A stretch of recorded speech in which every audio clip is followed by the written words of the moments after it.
Pleading is your way of giving permission to be tried. Without your permission, they can't try you. So what do? They send you back to court and try to encourage you to change your mind and plead. And one of the ways of doing that was to starve you and then put heavy rocks on your chest. Oh. From the heart of The Ohio State University on the Oval, this is Voices of Excellence from the College of Arts and Sciences, with your host, David Staley. Voices focuses on the innovative work of arts and sciences faculty and staff, with departments as wide-ranging as art, astronomy, chemistry and biochemistry, physics, emergent materials, and mathematics and languages, among many others. The college always has something exciting happening. Join us to find out what's new now. I'm so pleased to be joined today in the ASC Tech Studios by my colleague Sara Butler, professor and King George III Chair in British History and director of the Center for Historical Research at The Ohio State University College of the Arts and Sciences. A fellow of the Royal Historical Society, her areas of expertise include medieval history, women's gender and sexuality history, and religion in history. Dr. Butler, welcome to Voices. Thank you very much for having me here today. Well, so you describe yourself as a social historian of the law. I'd like you to begin by telling us, what does that mean? I'm interested in regular people. Regular people. Yes, people very much like myself. And when we are trying to find people like me in the Middle Ages, well, people like me did not write religious treatises. We did not write, chivalric romances, but we did often appear in court. The medieval world was a far more litigious society than the one that we live in today. More litigious. Far more. Because when you end up with a problem and you have discussed it and discussed it and discussed it and can't get anywhere, what do? You go to court, and they had more courts available to them that were easier to get into. So the average person frequently showed up in court. And I'm looking for their voices. I want to know about people like me, particularly women. I'm really interested in women. I grew up very much in the 80s and 90s. And when I went to school, the history textbooks did not include women. Mm-hmm. The only time women ever popped up in those is when they were the bad women. For medievalists, That's people like, Empress Theodora, who was a prostitute. Empress Irene, who usurped her son's position and gouged out his eyes. I always suspected there were other women in history, too. Well, so you said their society was more litigious than ours. And I'd like to hear more about that, because I think of ours as pretty litigious.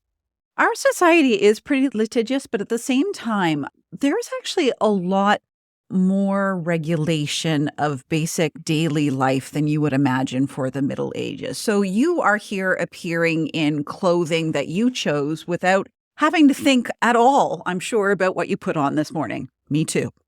Well, not so if you're in the Middle Ages. Your clothing was all regulated by law.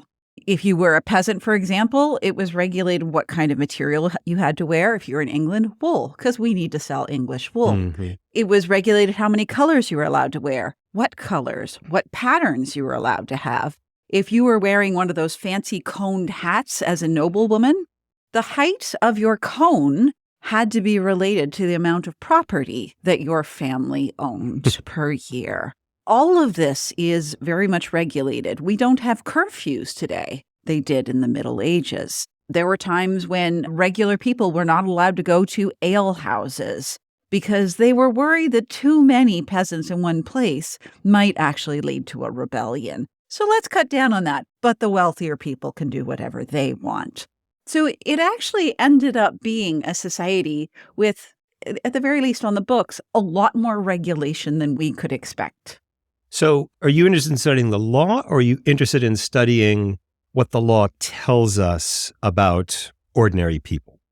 In general, I am interested in the second part of what you have said, but also in how ordinary people use the law to their best advantage. One of the things that I love about the Middle Ages is that jurisdictions are really fuzzy in general. So there's often a lot of overlapping jurisdictions. And what I mean by that is, if you have a problem with your neighbor, for example, he was supposed to keep his animals out of your yard, they've destroyed your yard. Well, you have a variety of courts that you could take your problem to. So you go to one court, you don't get the answer you're looking for, fine. You go to a different court. And I find it really exciting to see how average people realized that they could use the law to get what they needed. Even though this is a group of generally uneducated, illiterate people, they knew the law and they knew how to work it to get what they wanted. And so these are people with agency. When I think of medieval peasants, I guess I think of people that are acted upon, don't have agency themselves. Oh, and I am very excited about agency. Very excited about agency. My first couple of books in particular are very women-oriented. And in general, what I was looking for was women's agency in marriage. My first book's on domestic violence, my second one on divorce. A lot of that actually came out of questions from other people that I would talk to, including students who would say that medieval marriage sounded pretty awful. It was such a shame that women got stuck in that. And I realized that in looking through a lot of my records, women actually didn't necessarily get stuck in marriages that were terrible. They found ways out. And they found ways, if they wanted to stay in a marriage, to get their husband's behavior in line. It helps that the medieval attitude towards marriage is that it was a very public institution. What do you mean by that, by public? So you didn't just marry whoever you wanted to, right? You had to marry someone who everybody in your circle thought was the right person. And this is, a form of arranged marriage, but one in which you had a say in. You could say yes or no, but everybody else had decided that this was an appropriate marriage for you. And because everybody helped you to get into a marriage, they believed they were equally responsible for supervising that marriage and making sure it was successful. Supervise? Yeah. So I don't like the sound of that.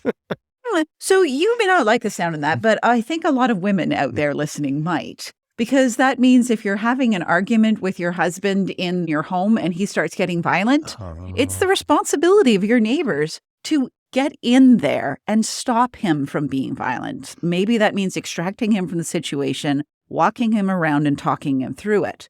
But nobody is going to just sit there and listen to a fight and ignore it because it's a private matter between husband and spouse. It's not private. It's public. So let's talk a bit more about divorce. I wanted to talk about some of your other research. It sounds that maybe women could get some advantage maybe to going through a divorce proceeding or something like that. So I do think that it is very helpful for women in this period that everybody felt that they were so invested in a marriage. Because when a marriage had reached a point where it was beyond help, there was no way that marriage was ever going to be fixed. There were certainly a lot of people that a woman could call upon as witnesses in court when she asked for a divorce. And I should clarify here, the word divorce is used in the medieval scenario. It's divortium in Latin. However, today I think we would best understand it as an annulment, i.e. you go to the Catholic Church and basically you present material to say, this should never have been a valid marriage in the first place. Or you can also say, I don't want to live with my spouse anymore, which it's also called a divorce, but it is not a divorce in which you can remarry afterwards. It's more of a judicial separation. You couldn't just stop living with your spouse because you didn't like him. You actually needed permission. But you could say he's so cruel or he's been so adulterous that he's basically forfeited all of the marital rights and I should not be forced to live with him anymore. So there were options. And particularly with an annulment, I want to highlight, yes, there were limitations on what you could ask for an annulment for, but you could also manipulate the scenario. So, for example, incest is a major concern in the period, but incest is not just being related through the bloodline. It can also be related through sponsorship in church, godparentage, for example. So if you are a woman and you desperately want out of marriage, go and be the godparent to one of your children. And now you and your husband are too closely related and you can no longer be married. That's fascinating. It's kind of brilliant. Well, and as you said, these folks seem to, even though they weren't trained as lawyers, they seem to understand the law. Where did that understanding come from? So that's a difficult one to tell because obviously that's all happening under the radar. I will say one thing that's very helpful in medieval society is there were a lot of law school dropouts hanging around in society. Law school is hard. A lot of people didn't make it through, but many people realize that 1 year of law school and you can become a really important consultant in your county and people will come from all over. But on top of that, a lot of courts, I mean, they were held in the public. Many of them were held in open air settings, which means you can go and watch court. So you can learn in pretty much the same way that a lot of lawyers were also learning in this way, by being there and watching what worked for other litigants. And I think that helps. Granted, in most scenarios, I think people learned the area of the law that they needed. They didn't really worry about a lot of it. Land law, we'll save that for people who are worried about, inheritance. But for women, I think that marriage law is often what concerned them most and what they learned. I think you've already started to dive into this. Your early work involves a study of divorce, the study of marital violence. You've also done studies on forensic medicine. And again, in some ways, maybe you've already started to touch on this. Did medieval Europeans experience these things, divorce, for instance, or forensic medicine? Did they experience it in the same way we did, or we do? I think that's an excellent question. Quite frankly, I think that the simple answer to that is, well, kind of yes and kind of no. So part of the reason that I've gotten really interested in looking at these sort of areas in the Middle Ages is to fight the idea that the medieval period was primitive, it was backwards, in particular when it comes to women, that nobody cared about women. My students always use the phrase a second-class citizen, which is not accurate because no one's a citizen really in this period. But at the same time, I'm not sure that they were always second-class subjects either. They were considered important, in particular because of their labor in this period, which was appreciated in a way that we don't tend to appreciate it. Say more about that. What does that mean? No family could survive without women's labor. And by this, I'm not talking about women spending their time inside the house, sweeping floors and raising children. Sure, they had that stuff to do, but that was just on top of their actual jobs. Every family worked in a business together. And husband and wife were partners in that business. Yes, husband was senior partner, wife was junior partner. But the business could not survive without the woman. And the fact that whenever men traveled anywhere, women just immediately took over their positions tells us how intimately they were involved in the running of businesses. Husbands died, women took over their businesses without problems, including their apprenticeships. Women were integral as laborers, and that made them valuable in society. So having said all of this, I mean, part of the reason then that I was really interested to look at these ideas about the Middle Ages, when you look at women in a lot of movies or TV, for example, there is so much violence against women because the assumption is they weren't valuable, and men seem to believe that women were just playthings, just there for their own leisure. That's a very modern perspective. And that is just not accurate to the way the medieval world conceived of women and treated women. They did make sure that there were protections for women. Again, it's not equal, particularly when we look at what's written down on paper when it comes to the laws. Women often seem to be disadvantaged. However, when you look at what's actually going on in the way people use the laws, for example, you see that women really are being treated much better. And that it's really not the backward, primitive society that we're often led to believe it was. Treated much better than what we see on the TV screen. Women were not regular targets of violence. Women did have recourse when there was any sort of violence against them. There were ways to solve the problems. Well, and the reason I ask that is, in some ways, I look, for instance, at Victorian women, and maybe they didn't have the same sorts of advantages or privileges than what you're talking about. Oh, I think they did not. And I think the most important thing to always remember here is history is not a story of progress. Quite frankly, Victorian women have destroyed so many of our ideas about the Middle Ages because people have looked at it as a history of progress. And if women were treated so poorly in the Victorian era, well, then it must have been awful in the Middle Ages. In general, I think that women in the Middle Ages had a lot more rights. And certainly they had a lot more rights in the Middle Ages than they did in the early modern era. The early modern era is a really hard one because there's so many women on the throne across Europe. Right. And of course, when you have women on the throne, you can't be seen to treat women well, because then everybody assumes you're doing that because of your sex. So if anything, as a woman on the throne, you have to treat women even worse. I want to talk about your most recent book, Pain, Penance, and Protest. Tell us about this research. What's your thesis here? My thesis in this book is very much that in the Middle Ages, there was a system of penitential justice in place. Just to give you a sense of where this comes from, at the heart of this book is the practice of peine forte et dure, which is when a person who has been accused of a felony gets into court and refuses to plead. In England in this period, there is no way to deal with a person like that. Pleading is your way of giving permission to be tried. Without your permission, they can't try you. So what do? They send you back to court and try to encourage you to change your mind and plead. And one of the ways of doing that was to starve you and then put heavy rocks on your chest. Oh. Yes, which I know is probably not going well for my not primitive argument for the Middle Ages. But one of the things I want to highlight is that most of the research that's been done on this in the past has been from the early modern era, where I think there were a lot more people with rocks on their chests than there were in the Middle Ages. In the Middle Ages, it tended to be much more a starvation diet. But no matter what, it sounds utterly cruel. Mm-hmm. I'm trying to argue that all of the practices involved in this are actually part of the penitential process. They want this person to be reconciled not only with the court system and the state, but also with God. Because in general, there was a pretty good chance this person was going to be acquitted. Most people in England in the Middle Ages who went before the courts for a felony were acquitted.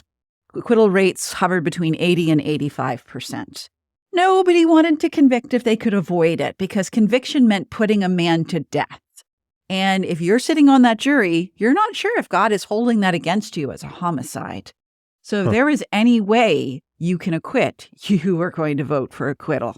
Then why would someone refuse to plead?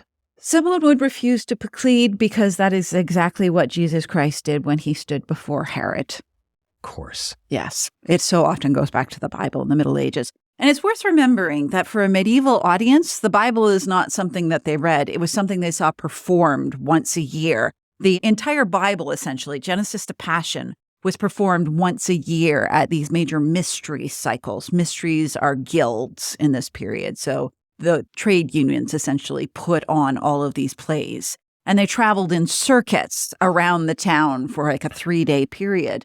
But people were very familiar with how Christ behaved when he was put on trial, because the way it was presented was as if he was standing before an English court justice.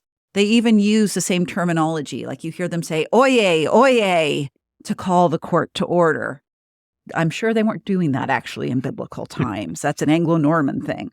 So it's very much modeled on that, and it is very much an attempt to protest royal overreach at times when people felt it was very inappropriate because the king should be paying more attention to the misery that they were forced to endure with bad harvests, overtaxation, and particularly endemic war. You are co-founder of an online blog, Legal History Miscellany. Yes. Tell us more about this blog. This is probably one of my favorite endeavors. So along with two of my colleagues in legal history, Krista Kesselring at Dalhousie University and Cassie Watson at Oxford Brookes University, we write blogs about great finds in the archives. Part of what we are trying to do is to bring legal history to the masses so people can realize how much fun this is. I mean, let's face it, when we watch television, people are excited about Law and Order. Law and Order. You know, we're excited about shows like that. Well, that excitement actually is something that you can bring to the medieval period, but the cases get even weirder. So we have a great time talking about our fun discoveries in the archives. It also, though, gives us an opportunity to make our history relevant. And just to give you a couple of examples. So I wrote one blog about botched executions in the Middle Ages. Oh, lovely. And highlighted it to the number of botched executions that we have had recently in Ohio. Sure. To talk about the future of execution for felony in Ohio, which has very much been in doubt because we can't find a decent way to put a person to death without them feeling a great deal of pain. And honestly, I think some of that they did better in the Middle Ages. Let's call it a miracle. You've survived this many times, go home. Another one that I have written. So we recently had an overturning of Roe v. Wade, and I had an opportunity to write about Justice Alito's leaked majority opinion, in which he grounded a lot of this in 13th century law and the statement that we've had a continuous prosecution of abortion providers since the 13th century, which is not even remotely true. As I pointed out, the only abortion that anybody cared about in the 13th century was when somebody beat a pregnant woman so badly she miscarried. So abortion laws in the Middle Ages were about the protection of women, which is not exactly what Justice Alito was talking about. Was it your intention with this blog to sort of connect medieval history to current events, current affairs, indeed, even the future? Was that the intention? Not always. Sometimes it is. We sort of take things in whatever direction we feel like. Sometimes it's just to get excited about learning about the past, which I think more people need to do. Mm-hmm. Actually, I think lots of people are excited about the past already, but don't necessarily have the right means to indulge in it. A lot of history books that are written out there by historians are not meant for the average person.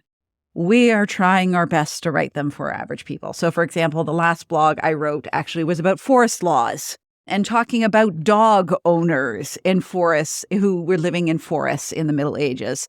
This may sound odd. Why would you live in the middle of a forest? Because a lot of land that was actually not forested was labeled as forest, so it could be designated as royal land. But because it was forest land and only kings were actually allowed to hunt, nobody else was unless they had a license from the king. If you had a dog there, your dog had to be hobbled. They actually cut the Achilles tendon of the dog so your dog couldn't hunt, which I got interested in because I have dogs. You say you got interested in this.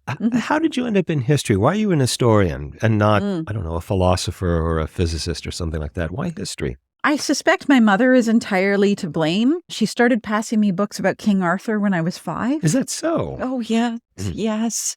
But on top of that, I will say, I think the first time anyone has been to the archives is the last time you question your career choices. It is so much fun to play with 14th century coroner's rolls. It doesn't get better than this. Paint a picture for us. Paint a picture for the audience of what it means to do archival research. Well, archival research, first of all, you're dealing with really old stuff. I mean, the joy of the English sources, England has always had more sheep than people. So because of that, the material, everything that I'm looking at is printed on sheepskin, which means it's actually in good shape. There are parts of it that have been eaten at times by rats in the archives, or sometimes they had imperfect parchment to begin with that already had holes, so they just wrote around it. But I always end up very much feeling like I am Sherlock Holmes, or probably more appropriate for me, the Hardy Boys, hard at work deciphering codes. Everything I read is in legal shorthand. So, for example, the endings of words in Latin, all of the words have different declensions in order to tell you the case and the tense. They don't bother to write those. They just signal them. You have to figure out what it is. Often for words, they'll just not bother to include any of the vowels, so you have to figure it out. Letters like M, N, V, I, these are all minims. They're all indicated by slashes down. So an M is 3 slashes. What do you do when you get a word that is 9 slashes? In case you ever wondered, why is there a character in King Arthur that is sometimes Vivian, sometimes Nimue? It's because it's all slashes, these minims. It's how you join them up that makes it exciting. So yes, I really feel it's a nice way to get in there and decode and try and figure out what was going in the past by putting together, basically, I look at it like a jigsaw puzzle where you don't have all the pieces. But you got to figure out what those missing pieces might have been. But you were going to be a medieval historian even at 5. Yes, I really love the Middle Ages. I do love other periods as well. And I will say, during my free time, just to get a little crazy, I read a lot of historical fiction that is not medieval fiction. In that in particular, I get really excited about other places in the world and their histories, Asia, Africa, the Middle East. And I tend to read more modern historical fiction there. But there is something about the Middle Ages that I just absolutely love. It is a foreign land that feels like it is just familiar enough to make sense. I introduced you as director of the Center for Historical Research. Tell us more about the center and its activities. So the Center for Historical Research has been at Ohio State for, I believe, about 20 years now, although don't quote me on anything like that.